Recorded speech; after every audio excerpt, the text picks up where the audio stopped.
KG, and this is Claude, our very own Captain of the Guard, occasional voice of reason, and good old Hecklebear. Hey there, I just tell it how it is. So, what's today's upload?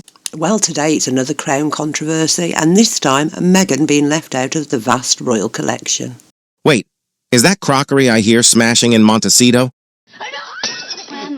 Most likely, somebody needs to get the woman paper plates now. The Mail on Sunday has reported that despite the vast archives of the Royal Collection Trust, that there are no photographs whatsoever of Harry's wife included in them. And to put that into perspective, the collection contains over 1 million objects and spans 5 centuries of monarchy. In the grand scheme of things, her brief time, those approximately 72 days working as a senior royal, are indeed just a blip in the time frame that the archive covers. Which makes one wonder why his wife spends so much time clinging to his arm to ensure she's in every photograph, when beyond modern history, historians won't look back on her. That's gotta be the narcissism, I think. But yeah, it's the actual monarch who gets the time and resources of historians, their reign, that gets included in the history books. I don't think his wife has quite grasped onto how she'll be a footnote, a sideshow in years to come. They'll be talking about the reigns of King Charles, William, and George, and certainly not American Riviera Orchard. Indeed. Plus, their separation from the royal family is central to their branding. They wanted to be known for having to carve their life out on their own. So I find it quite unusual that the Sussexes would be upset about them not being included in an exhibition about the monarchy. Well, they can't have their cake and eat it too when it suits them, and however greedy their desire for attention gets. And let's be honest, is a monarch going to want to display an exhibition in one of his properties that shares images of an in-law who happily shared lie after lie after lie with the public about him and his family, and went as far as insinuating that they were racists? Come on, people. Would you display an abusive ex-husband or wife, pride of place above your mantelpiece?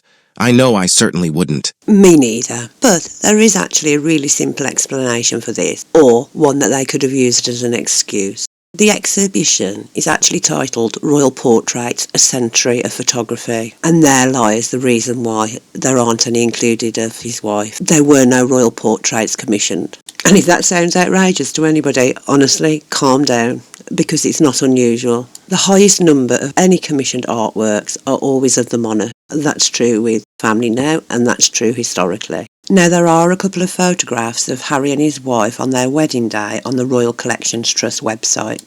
One is a bird's eye view of them in their carriage, which acts as a header to the page, and the second is one of them on the steps of St George's Chapel, but they are too far away to really make out any features. These appear to be the only photographs and are from the exhibit of their wedding outfit, so that's his wife's wedding dress, veil, tiara, and his dress coat. The exhibition ran the year following their wedding for about 2 weeks and was in Windsor Castle. In the background of the shots you can see some of their wedding photographs on display in the rooms where the exhibition was held. And yes, that includes the bridesmaid dress worn by Princess Charlotte. Its unfinished hem and all. Bridesmaid's dress and shoes feature alongside the page outfit worn by Prince George. If you go onto the royal family's website where the wedding is featured, it actually says that the Duke lent a replica of his dress coat to the Royal Collections Trust for display. So it's likely that all the wedding outfits are actually still held by Harry and his wife and are not part of the Royal Collections Trust.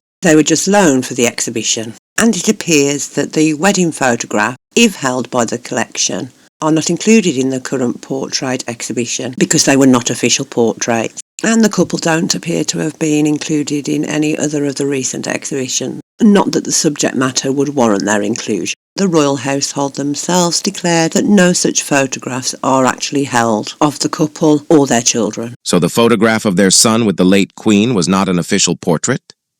Interesting. It appears not.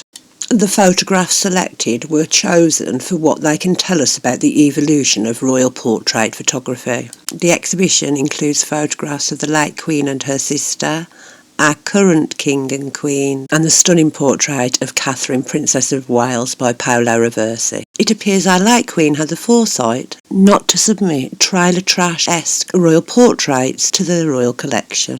I'm surprised she hasn't mailed them one to include. Well, I think that's exactly what she did, although not directly herself. Just cast your mind back to May this year, when her friend and photographer, Meghan Harriman, sent a portrait of Harry and his wife directly to the National Portrait Gallery. This was at the same time that this exhibition was due to start. Oh, that's funny. Did he send it to the wrong place? Do you know, I think he might have. It just seems too coincidental that Harriman would send a portrait of Harry and Meghan at exactly the same time that the Royal Collection Trust is putting on an exhibition of royal portraits. And it was also years after he originally took that photograph, so why now? Why does he want to send it to the National Portrait Gallery?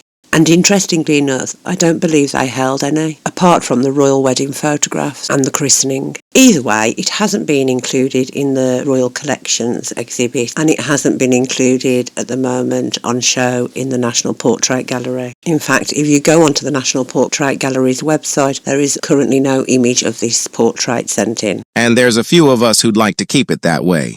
Yes, it certainly looks that way. Interestingly, this also comes on the back of King Charles removing the statement confirming Harry and Meghan's relationship from 2016 out of the Royal Archives also. The statement not only confirmed their relationship, but is better remembered what Harry and his now wife perceived as a torrent of racial abuse. In an impassioned statement, Harry wrote, "Some of this has been very public, the smear on the front page of a national newspaper, the racial undertones of comment pieces, and the outright sexism and racism of social media trolls and web article comments." It's worth noting that when they address this issue again later in the Oprah Winfrey interview, that ITV, the media company who carried it in the UK, had to remove a montage of headlines included in the interview, as they were found to be distorted and misleading. Oh, there's a surprise. More misinformation from the Duke and Duchess of Lies. Well, despite Harry feeling the need to get a statement out there, which he recalls was strong, precise, angry and honest, the King doesn't appear to share that sentiment, especially now. And no trace of those angry words can be found on the royal family's website.